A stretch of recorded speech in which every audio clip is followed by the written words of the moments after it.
ছোট্ট একটা সিগনেচার দিতে কলেজে গিয়ে সারাদিন যে এভাবে আমার হ্যারাস হতে হবে, সাথে মাথা ব্যথা ফ্রি পাবো, এটা আমি কখনোই আশা করিনি। আসসালামু আলাইকুম সবাইকে। তো সবাই কেমন আছেন? আলহামদুলিল্লাহ, আপনাদের দোয়া ও ভালোবাসায় আমি অনেক ভালো আছি।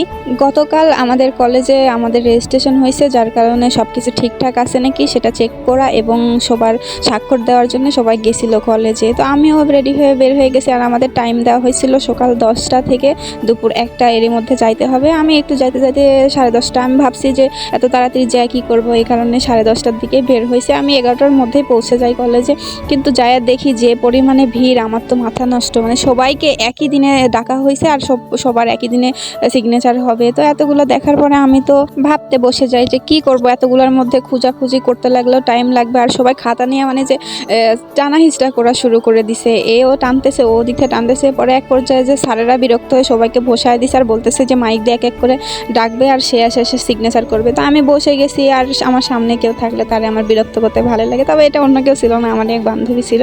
তো তার মাথার এই ফুল ধরে আমি খালি বারবার টানতেছিলাম। আমার সময় যাচ্ছিল না, কি করব বসে থেকে। এদিকে আমার কলেজের ওয়াইফাইও ছিল না, ওয়াইফাইয়ের পাসওয়ার্ড পাইছিলাম না, আর ফোনে তো এমবিও নাই, ফোনও বোরিং লাগতেছিল। তবে এক পর্যায়ে যে এক বান্ধবীর কাছ থেকে ওয়াইফাইয়ের পাসওয়ার্ড নিয়ে তাও একটু সময় ভালো কাটছে ভিডিও দেখে, কিন্তু ভিডিওর কিছু শুনতেই পাচ্ছিলাম না, এত পরিমাণে বক্সের সাউন্ড ছিল।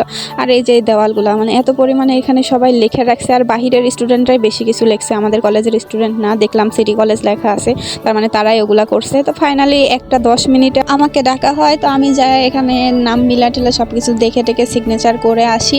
আর ওখানে ভিড়ের ঠেলায় তো ভিডিও করতে দিচ্ছে না, ছবিও উঠাতে দিচ্ছে না কোনো মতে। আব্বু আম্মুর নাম আর আমার নামটা দেখছি ঠিকঠাক আছে নাকি, আর কী কী সাবজেক্ট আছে ওগুলো দেখে আসে বাহিরে এখন ক্যাম্পাসে বসে পড়লাম। ভেতরে আমার ফ্রেন্ডরা আছে, তাদের সিগনেচার হয়নি, তাদের জন্য এখন ওয়েট করা লাগবে। তো ওয়েট করতে করতে 1টা 46 মিনিটে কলেজ থেকে বের হই, মানে ওদেরটা শেষ হয়। তো আমাদের সবারই প্ল্যান ছিল যে মার্কেটে ঢুকবো আজকে, আর আমি তো একদিনও এখন পর্যন্ত মার্কেটে যাইনি। আজকে ওদের সাথে গেছিলাম, ওরাই ড্রেস দেখতেছিল, কসমেটিক্স দেখতেছিল, আমি জাস্ট সাথে সাথে আমিও নিজে নিজে দেখতেছিলাম, যেহেতু আমারও কোনো কেনাকাটা করা হয়নি। তো এখানে এই লাল ওড়নাটা আমার বান্ধবী দেখতেছিল, আমিও একটু ভিডিওর মধ্যে নিলাম। তো ওই ভাইয়াটার সাথে কথা বলতেছিল দাম বিষয় নিয়ে। তারপরে হঠাৎ করে এত পরিমাণে বৃষ্টি চলে আসে, আমি তো রাস্তায় আর পার হতে পারতেছিলাম না। এরা দুজন পার হয়ে গেছে আর আমি ওপর থেকে পার হলাম ফাইনালি। তারপরে জুতার দোকানে চলে গেলাম, জুতা দেখতেছিলাম।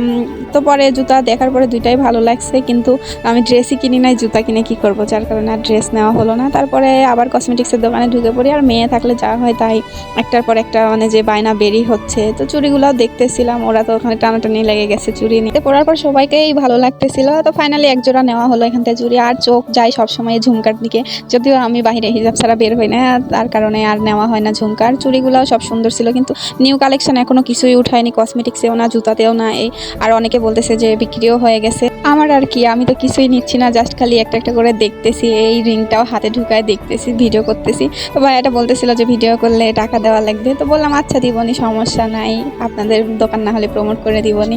আর এখানে বাচ্চাটাও আম্মুর সাথে আসছে মার্কেট করতে, জিজ্ঞেস করলাম। আর আমি বাচ্চা দেখলে তাদের সাথে কথা বলতে আমার ভালোই লাগে। আর এগুলা করতে করতে আমাদের 4টা পার হয়ে যায়। তারপরে ভাবলাম যে না, এবার মেসে যাওয়া উচিত, মানে বাসে যাওয়া উচিত। ওদেরকে টাটা বাই বাই করে দিয়ে আমি একটা ড্রেস নিচ্ছি, সেটা ঈদের দিন পরলে দেখাবো, এখন দেখাবো না। সবাই ভালো থাকবেন, আল্লাহ হাফেজ।